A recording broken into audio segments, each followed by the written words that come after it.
Well, sorry about that, everybody. Unfortunately, sometimes being out here, there's a few little gremlins, and maybe it's the blood moon lunar eclipse sending our tech into a spin this evening. They say that it does affect the moods of people and that people can be a little fiery over this period, and so maybe that's what's happening with our gremlins too. But isn't that just spectacular?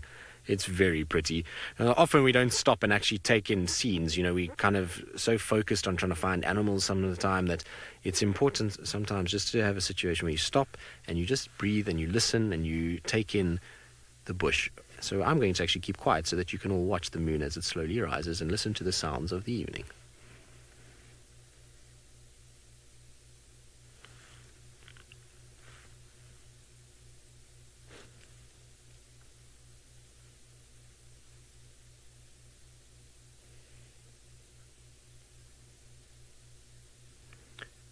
Very nice. Right. Well, while the moon is about to disappear out of our frame, we'll send you back across to Ralph, who's got a very curious Hosana that's checking something out.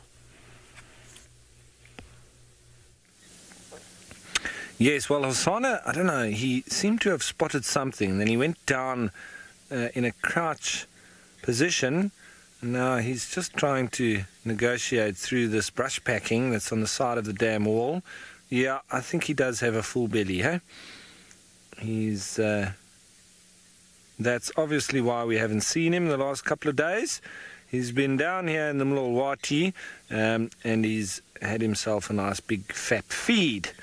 So, I think he's very comfortable, and I wouldn't say that he's too motivated to hunt. Look at that belly. You can see that there's quite a lot of movement there, and it's quite rather rotund. He's just moving along past us on our side. I wouldn't be surprised if he's not heading towards the water hole for a drink. There's lots of animals around, so he might be just trying to keep a low profile, that not everybody gives away his position, because when he feels like going for a hunt, well, then he can do exactly that. Now he starts slinking through. Now, Kral, the leopards won't necessarily move out. Oh, he's just running up the side of that termite mound, and he's just found himself a better sleeping spot. Maybe a little bit less conspicuous. So if the lions had to come back, well, the leopards sort of just keep a low profile. Sometimes, you know, if they need to, they'll maybe just go up a tree. Now the squirrels have clocked him. Let's listen. That's obviously what he was trying to avoid. There, he's stopped now, but I'm sure these squirrels are going to be calling now until he moves off. There they go. So, yeah, I mean, I've seen Tandy up a tree when there were lions nearby.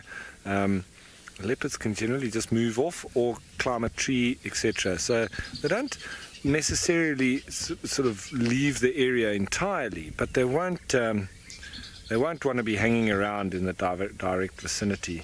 I saw one of my friends of mine, I don't know which leopard it was, but it was a very famous leopard in the Londolozi.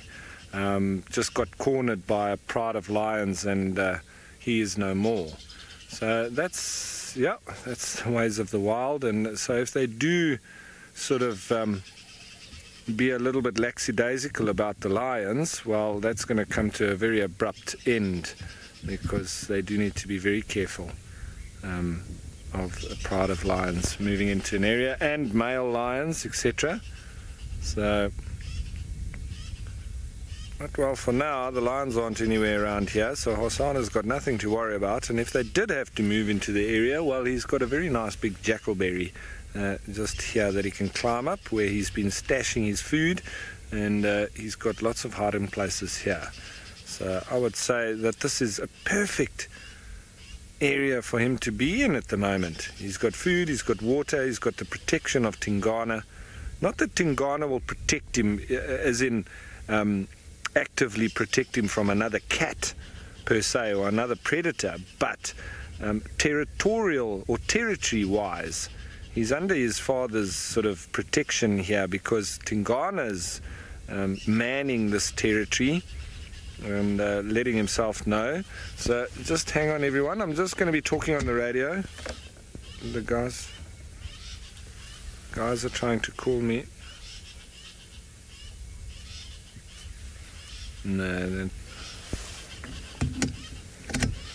not talking to me.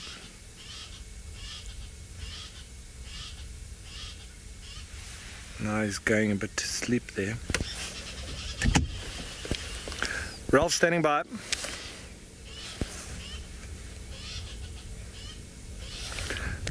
Just give me a second, I'll respond now. So we're going to just sit here with this leopard, and I'm just going to instruct some guys which way we are and who can move in and so on. And I might actually get us a little bit of a better view. We'll see. But I'm not going anywhere. Don't go anywhere, because Hosanna will be coming right back to you.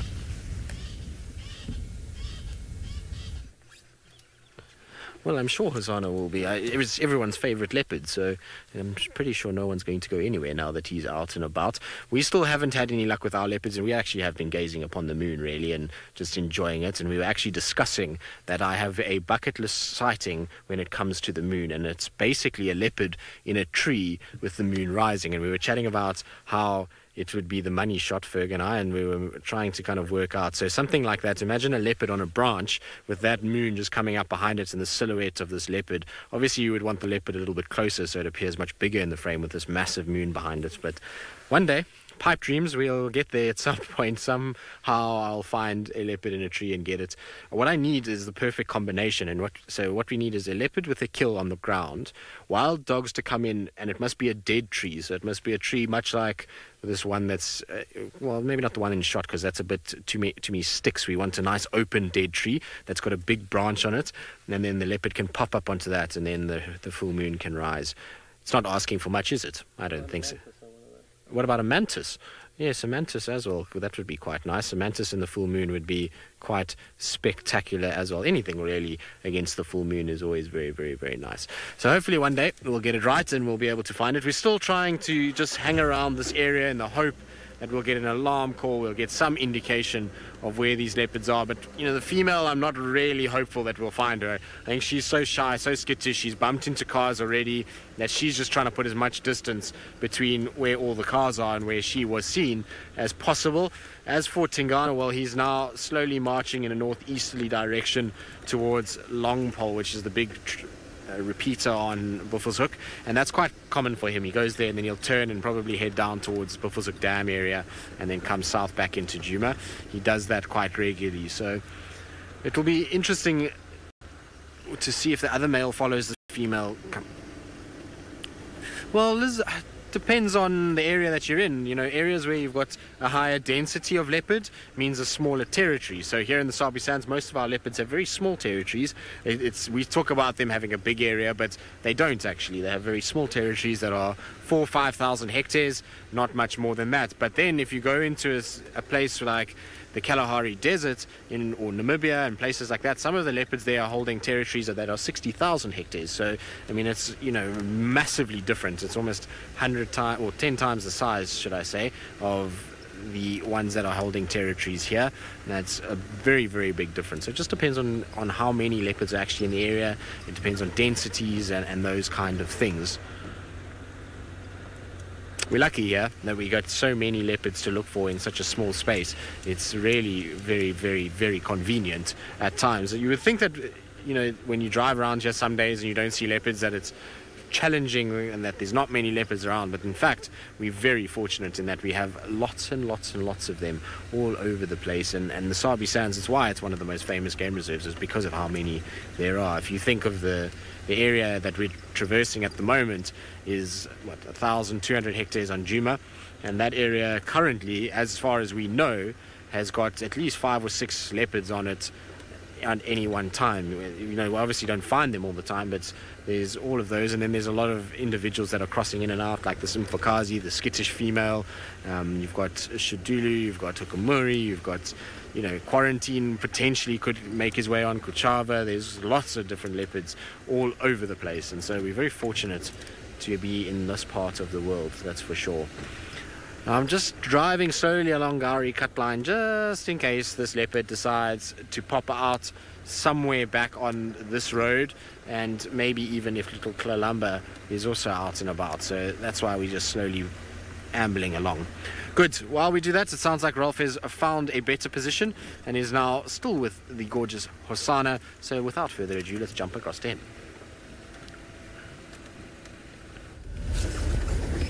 Well, everyone, I've just made some space for the other vehicles to come in and have a look here as well. So I thought I'll maybe just come down below and get a different view of Mr. Hosanna. He is sleeping now, and he's just relaxing. So we'll just make space for everybody. And let's see if we can get a position here which doesn't block anyone. Let's just check it out. Don't know if we will. I think if we're up there, we might block them, hey? What do you think, Senzo? Just front over. Front over.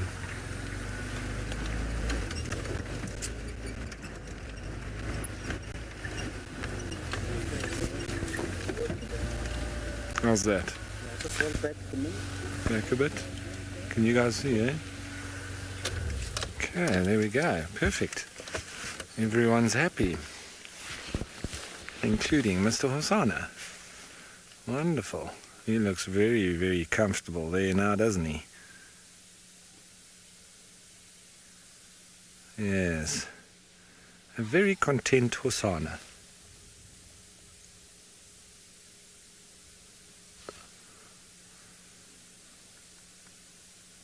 Now, Lisa, a leopard will stop growing, well, at about 2 years of age. This leopard, he's 2 years old, and he's pretty much fully grown, but he's like an 18-year-old, I would say, human, where he's pretty much grown to the point that he's not going to get any taller, but he's still going to fill out. So I would say up until about 3 or even 4 years of age, he's still going to get bigger around his head, around the neck, around the shoulders, and just filling out a little bit into his adult body. But he won't be getting any taller, as I say. So at about 2 years of age, they are pretty much fully grown, but then the filling out sort of continues from there for a year or two after that. With a very pink nose and a very sleepy Hosanna. Nice to see it, and at this time of the evening as well, there won't be any flies, so you can really relax. And it's as I thought. If he wasn't having a full belly, he would probably have taken a better look at those impala near to the waterhole. But well, a full happy cat makes us happy as well. When I last saw him, we lost him in the thickets when he was actually trying to hunt. So it seems like it did land up being successful. I wonder what he got, whether it was a duiker or a bushbuck or a nyala. Just couldn't find him.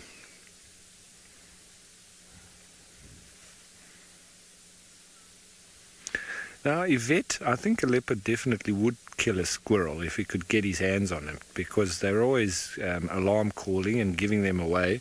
And like these few squirrels that we're just calling now, I think they despise them. They're like the monkeys and the all the antelope that bark at them. I think they definitely would kill a squirrel if they got half a chance. They do eat quite a lot of scrub hares. I think they're rather easy to catch, and there's a lot of them around. So I just think that a squirrel may be a little bit too alert for him to be able to catch it. But I think given half a chance, and you'd definitely, maybe even just out of spite, just to get rid of this pesky squirrel that's forever alarm calling and giving away his position. But he is very comfortable, is he? So just so you know, there's those flashes are just from the other guests that are watching with us.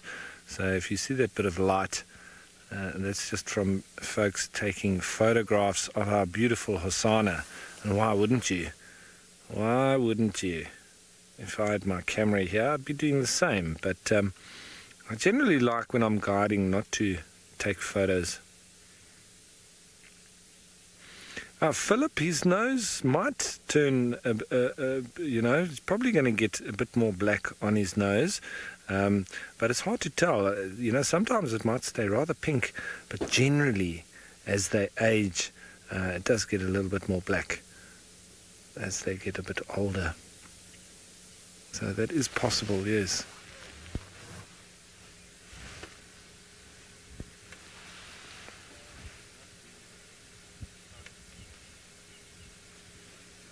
Yeah, so he is just sleeping nicely.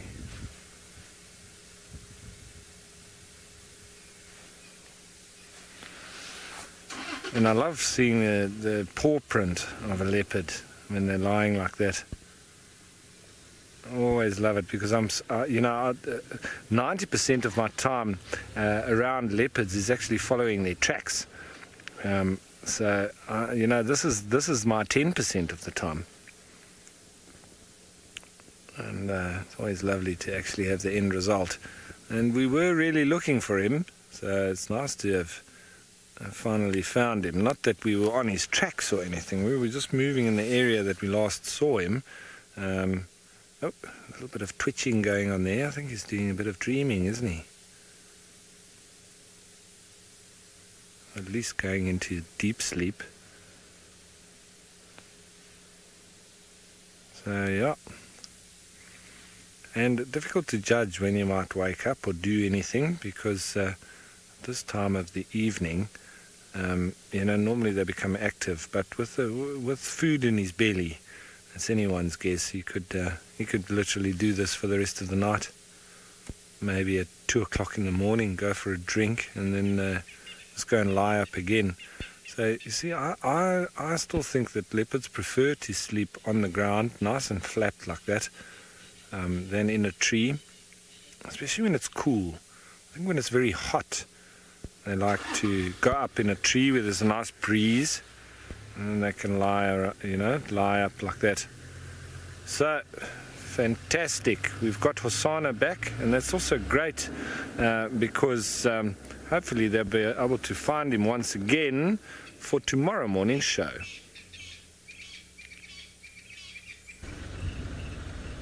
Well, hopefully it'll be nice if he's there. I imagine with a full belly he's not going to go far, and you know, we just didn't manage to find him after he was at the dam because he's been on a kill very close by. So it seems as though his strategy of sticking around the dam is still in play, and so hopefully he will be there. You never know though, with so many leopards around at the moment, anything could happen. It could push him out of that area, but I'm hoping not. I'm hoping he will be there tomorrow morning. We also obviously had Tandi and Tlalamba not far away, and Tingana's been close, so lots of potential for tomorrow morning, which is always wonderful news. Touch wood. There we go. Mona, leopards, well, I mean, it depends on what we're looking at. In the wild, most leopards will very seldom go past 16 years of age, although I do know of a female in the Sabi Sands that went to 21 and another that went over 19. So, you know, in fact, actually, Hosanna's, I'm going to work this out, Hosanna's grandmother, she was the one that went over 19. She was 19 and a half. Her name was Safari. So that's very, very old for a leopard in the wild. It's very, very seldom that you'll have that. In captivity, 21 is old. For captivity, 22 would be ancient. So you very seldom would see any leopard going past that figure, which is quite amazing. So most of them 16 years old for females, 16, 17 for a female. I suppose 15 even as well. It depends on obviously what happens, but males very seldom do they go past 14. So males tend to be die a little younger, and that's because there's fitter younger males that come in and try and oust them out of their territory, and then they become nomadic and they end up getting a bit beaten up by all kinds of males, and they a little bit of the sort of situation of live by the sword, die by the sword. That's the the kind of thing that happens with male leopards, and it's a little bit different. Right, I think it's almost that time where I need to start thinking about using a spotlight at some point, because it's starting to get quite dark now and I won't spot any leopards without a spotlight now. So we're going to get our spotlight out and try and see if we can maybe grab the attention of some eyes in the form of anything really. It would be nice to have some hyenas, maybe some bush babies. Anything that we can spot would be good.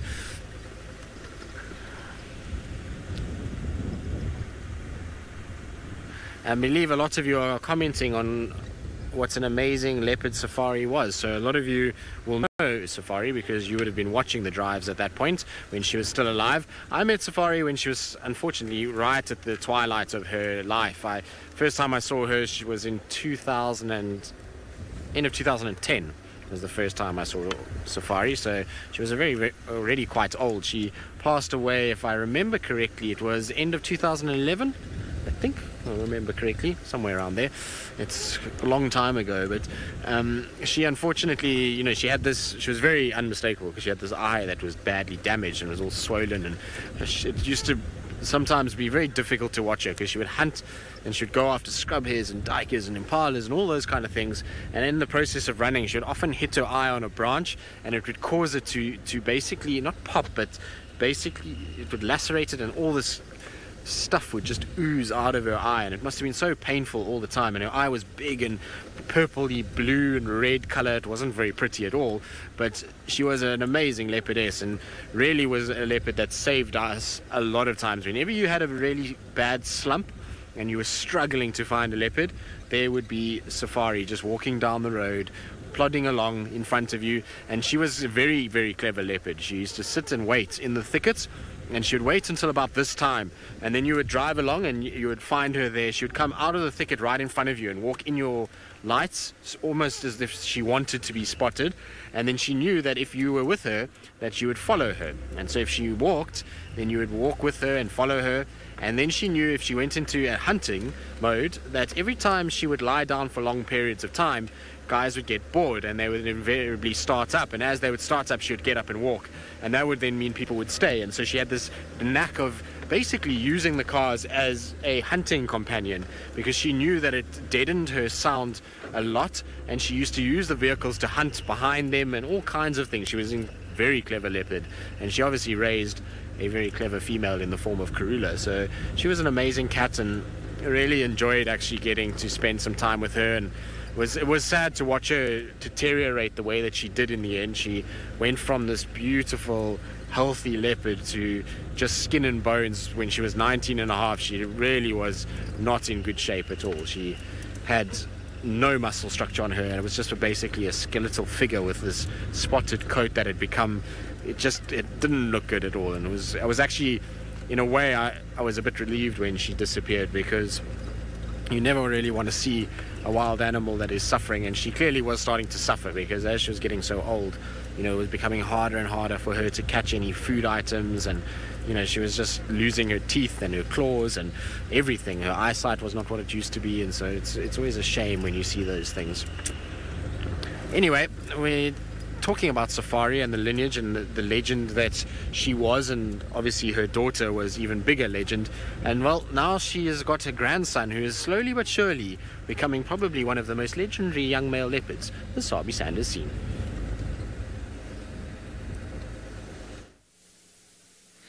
Well, this is now Mr. Hosanna going into real sleepy dreamland. And what I want to do is I actually want to show you, we've got the thermal camera with us, and I'd like to just switch on over to that because it's actually rather interesting at the moment. Okay, now, if you look at his nose, you can actually see when he's breathing in and out. So obviously he'll be sucking in reasonably cool air and blowing out hot air. So look at that, he's blowing out now, breathing in now, blowing out, breathing in, blowing out. You can actually see it's almost like flames coming out of his nose. It's obviously the hot air. It's quite small, but you need to look closely. But you can see the glow obviously increase when he blows out. There he's blowing out, breathing in, blowing out, breathing in, blowing out. It's like he's breathing fire. And you can obviously see as well on his paws, very, very hot, right on his pads, and then you can see where his legs are sort of lying on top of each other, obviously another hot spot there as well. But you can see where obviously the core temperature and his pads. Now look at that, also into his ears, very hot, where he licks as well. You'll see little hot spots, and then his eyes obviously as well. So this is all temperature driven. So blue being, you know, lower, black being a cold temperature, blue getting warmer, and then going on to sort of purple, and then orange, and then going to a yellow glow is where it's hottest. And there we can obviously see around the nose area, potentially the hottest part is sort of exposed at the moment. Right, and if we then cut to the normal camera, we can see the real difference there that we, with the naked eye, obviously can't see anything like that. It's just really interesting. This technology is fascinating, and the guys are obviously using that for different purposes now, in the evenings and so on. And you know, it's just it's really changed the game for all sorts of different reasons. But I like looking at it from an anatomical perspective as well, at the animal and how it actually the different temperatures on the body. Especially when we've got a flat cat, we can look at different things like that. You know, we've got an animal that's stationary, and then we can just explore different things on its body with the thermal camera, because he's not doing much else except breathing. So yeah, a very content kitty cat.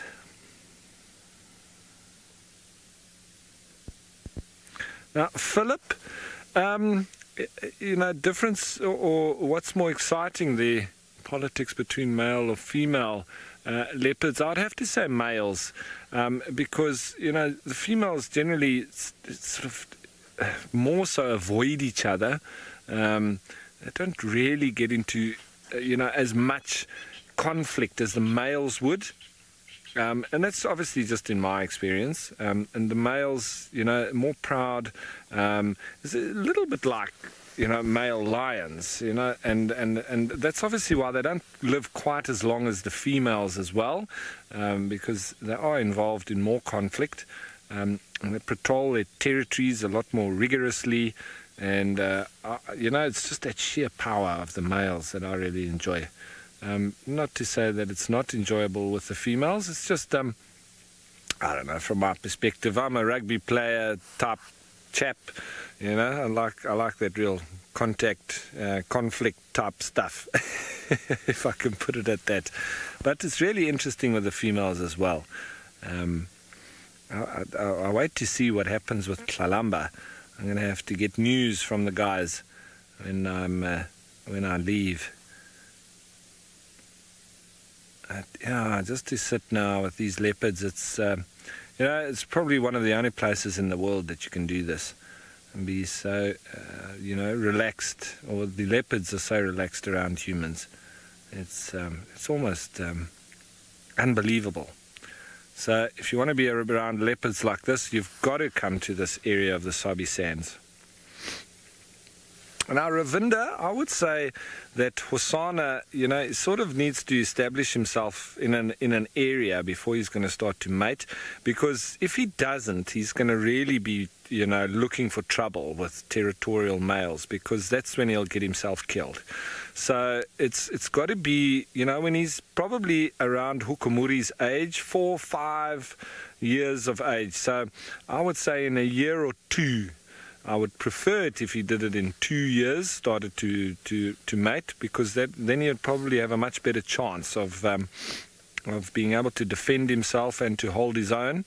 So I hope that he waits at least 2 years before he thinks about that, and then he'll be well filled out, he'll be well experienced, and he'll be, you know, another Hukumuri type heading into his prime.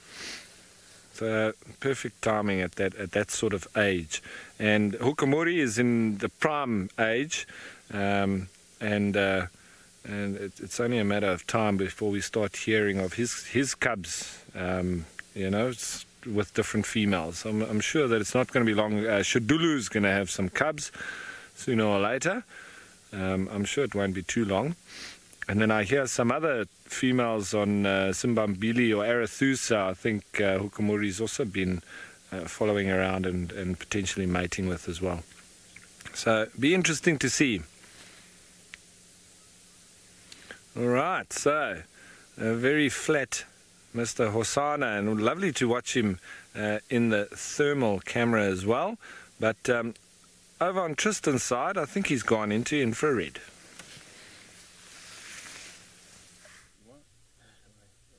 Well, we are in infrared. We're still busy gazing upon the moon, but not only because of the moon, but because just to the right of it, you'll see that there is a very sparkly little spot. Now, that right there is actually not sparkly at all. I lied to all of you, and that gives it away as to what it is. As you can see, there is no pulse on that at all, which means that that is a planet to the right of the moon. So that is Mars that we are seeing currently, which is quite nice. We very seldom look at the planets with the cameras, and so I thought it would be a nice opportunity with the full moon and a beautiful dead tree to show you Mars. Now, it's in color, it's bright and it's a sort of orange as Mars is.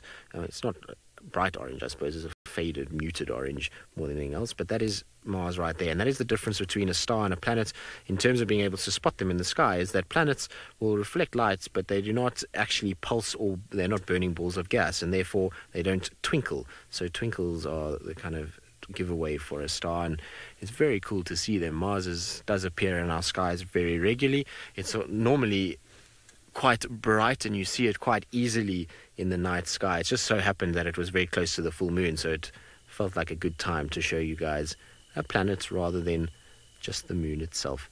And it's very artistic of Fergus, who wanted a dead tree and all of it, and he made me go back and forth until the moon was perfectly seated in the fork of that tree, with Mars kind of being highlighted by the branch going off to the right. So that's Fergus' artistic flair. Well done, Fergus. Thank you. Very nice. Well, not a bad view though, isn't it? It's a very pretty evening this evening. The wind has dropped, thankfully, which is very, very nice. I'm pretty sure there's many of the prey animals that's also quite thankful that the wind has calmed down. It'll be a much easier night for them in terms of spotting predators. It's very bright. Now, I believe a lot of you are excited for the eclipse. I wonder how many of you are actually going to be watching it. I hope so.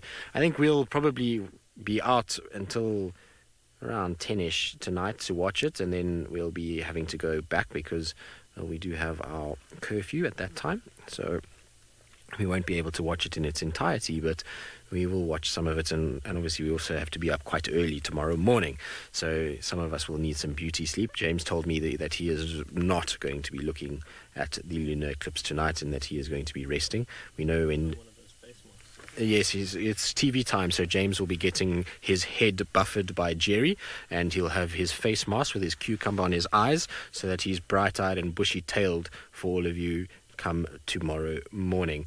It's quite entertaining watching James get ready for TV. I always enjoy it. Lots of theatrical stuff that takes place. Good. Right, let's carry on. Let's see what we're going to go and get on the way home. Maybe we'll get lucky with something as we head off home. While we do that, let's send you back across to Ralph and the sleepy Hosana.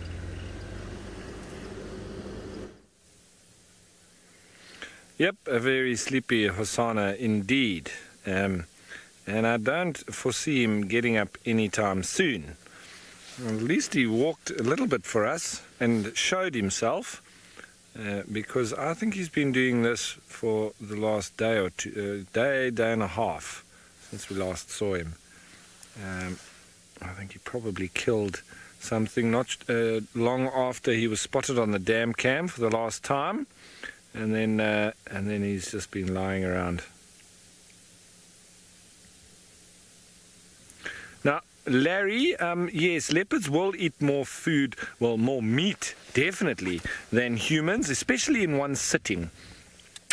While there are some humans that can eat like lions and leopards do, the Khoisan people were actually known for their expandable stomachs. So they would also gorge themselves, quite similar to what the predators do out here. So, and in so doing, be able to eat a lot of food in one sitting.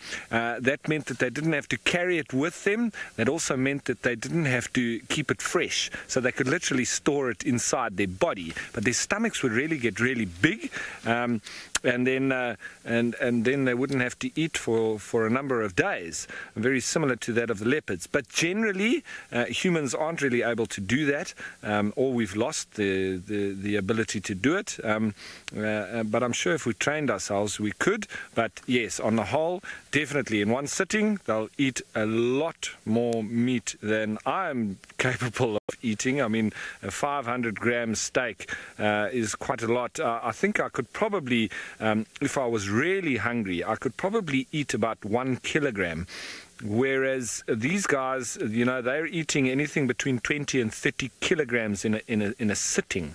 So it's quite amazing. And then they don't feed for quite a few days, which is probably exactly what Hosana is doing right now.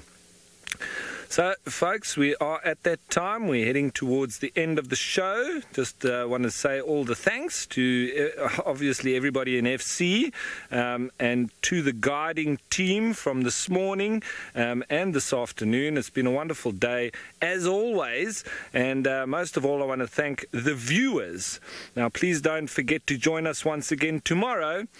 Good night, folks, and goodbye.